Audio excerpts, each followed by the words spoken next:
Hi, Alan Freistadt here from the Wellness Clinic.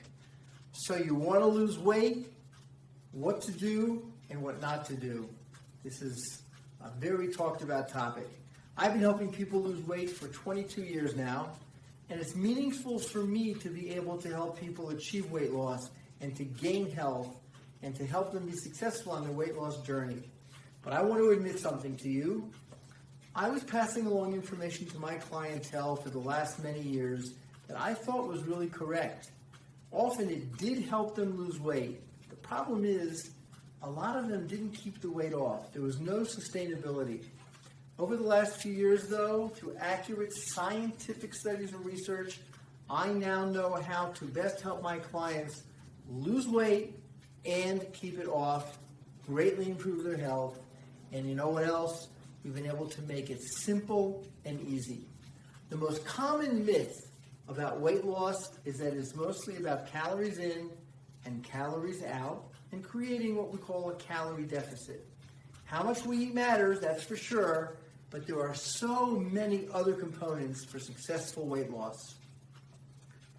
What I want to do now is give you a short series to give you some practical tips for successful, sustainable weight loss by putting the emphasis on overall healthy habits. If your lifestyle is one of healthy behaviors, like the ones we teach here at the Wellness Clinic, then the weight is just going to come off. First things first, change your focus. Concentrate more on healthy behaviors and less on weight loss. Here's an analogy to keep in mind before we get started. Think of health as a two-sided coin. One side is positive, one side is negative. One has to really understand both sides of this coin if they're going to have success. Knowing what needs to be done to achieve weight loss and maintain health is just as important as knowing what we have to steer clear of. So let's get busy on focusing and incorporating 4 healthy behaviors.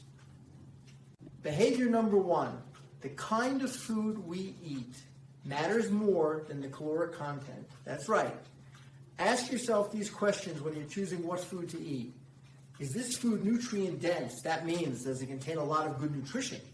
Is this food fiber rich? The average person's consuming 15 to 18 grams of fiber a day, and we need to be having, depending upon age and gender, between 35 and 50 grams of fiber a day.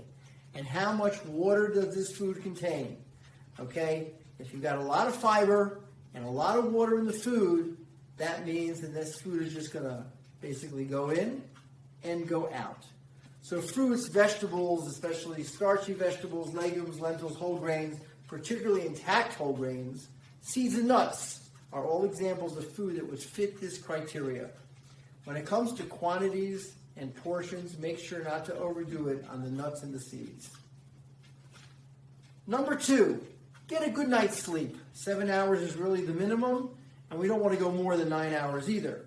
When you are awake and you're alert, you will make better food choices, and also it will help to keep your metabolism elevated when you're getting a good night's sleep. And when you're sleeping, the cleaning crew is inside, and they're rearranging your gut bacteria, they're rearranging your microbiome, so you have more anti-inflammatory microbes and less inflammatory ones. This is a huge contributor to weight loss. Number 3, stay hydrated and do it with water. Drinking water will suppress your appetite, flush some fat out of your system, and it's also another factor that's going to keep your metabolism elevated. Water also contributes to the health of our renal system, and recent research has also shown that anyone who drinks more than 5 glasses of water a day, that will contribute to keeping flexibility in your arteries. Number 4, exercise. Unlike you may think, exercise in and of itself isn't really a major contributor to weight loss. But exercising does change fat and muscle distribution. And if you've been sedentary when you first start exercising, all that backed up water and backed up glycogen in your muscles is going to be flushed out of your system, and you're going to lose a little bit of weight just because of exercise at the beginning.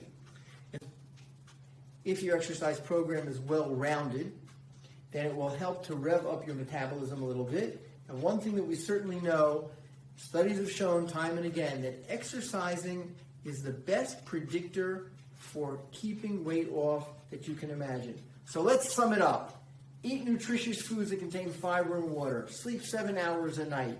Get some exercise and make sure that you're hydrating with water.